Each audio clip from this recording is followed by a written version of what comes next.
National Program for Prevention and Control of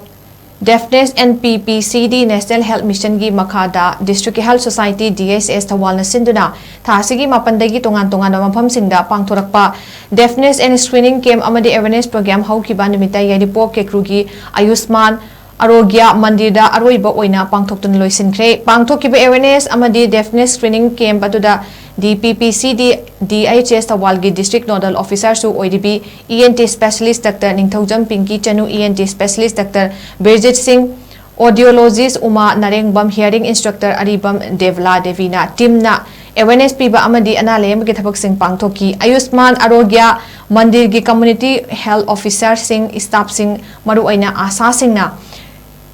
mobilize tawduna campaign asida achoba thodang lawki loinana NCD Cell Thoubal gi teamna sarukya duna miyamda awareness pibada achoba mateng oiki deafness awareness and screening camp adu hana mamangda Ayushman Arogya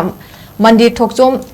bengi tentha amadi uchiwa turel wangmada mai pakna pangthokraba matungda ngasi YAIRIPOK KEKRU da pangthokibani miyamda nata thibadagi ngakthoknaba awareness pibaga loinana naramba singbusu layengba na tabagi chang yengthokpa amadi hidak langthak miyamda fanghanbana mapung oiba thabak singni camp aduna miyoi chani ge 85 romda ana layengbagi khudongchaba fanghanke